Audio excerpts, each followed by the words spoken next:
Hey guys, and so here is the next piston slime block contraption, and I call it the piston harvester. And what it does, let's check it out. So, Pumice, Spire, turn on the machines. I will turn on the front one, and then you can see it in action.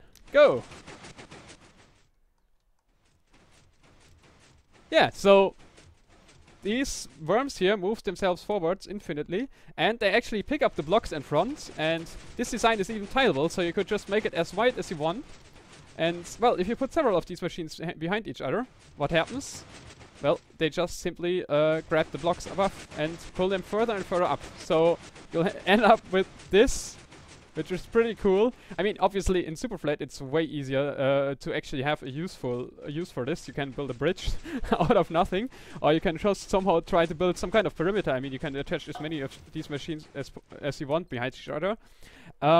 But yeah, it's up to you to figure out if whether there's any actual use. We could try to stomp a wheat field with this as well. Oh, I don't know. There's a nice seat in front out of coal blocks. And you can move along with the machine here. And yeah, let's just build it up quickly and show you on what out of which components it's consisting, so that you can extend this and build your own piston harvester. Build up the machine. At first we need an engine. So a guy called Nick Will or Stuff sent me an approved version, a 3-stroke piston engine that actually works, and this is what I'm going to build up. So you need 3 block spacing to the floor. Then we place these 5 sticky piston slime blocks, and yeah, let's just put the whole thing together. So as I said, this machine only consists out of 3 parts instead of 4. So we repeat this pattern here.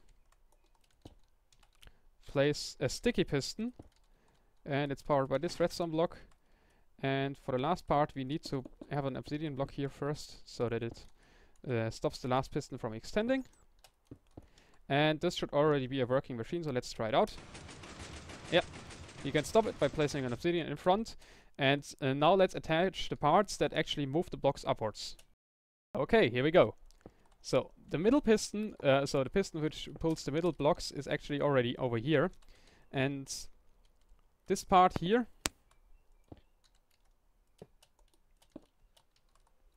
is where we attach this seat. We don't actually need the seat, but it looks fancy and I like it, so I decided I'll put it there.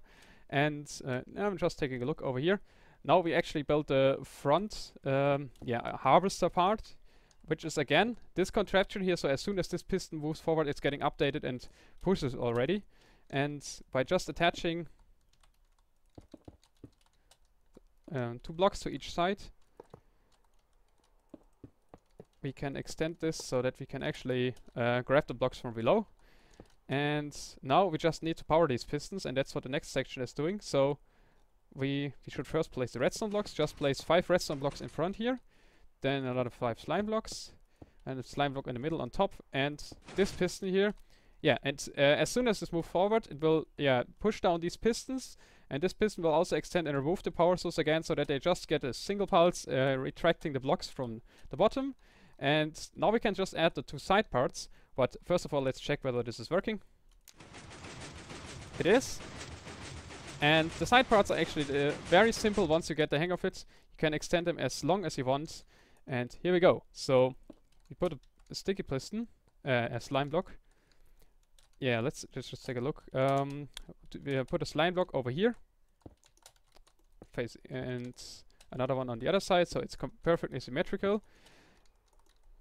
And then 5 blocks in front of it. We can update the piston already. The easiest way to update them is just with a flint and steel, so I recommend everyone to get one in case you're building a lot of these contraptions here. It's really helpful. And yeah, I always place this piston first, but it's easier if you first place the redstone blocks in front, then place another row of sticky pistons, slime blocks. I always mess up sticky pistons and slime blocks. And place the normal piston like this. And you can extend this as long as you want. Just add another piston here and build the same thing. So 5 blocks over here, redstone block on top, updating the piston, then the sticky pistons facing downwards, not below the redstone block though, but only outwards. And yeah, the redstone blocks which are supposed to power these sticky pistons. And last but not least, a normal piston over here. So this should move the blocks over here as well. Let's check it out. Yeah, it does. And if you now put the same thing on the other side, you'll get the same harvester as over here. And you can see it really works nicely, and I just don't know yet whether it's really that useful in normal survival, but if you play on a super flat world, you might find a use for this to dig a whole huge perimeter or whatnot, and it looks absolutely cool. So thanks for watching, and see you in the next video. Bye!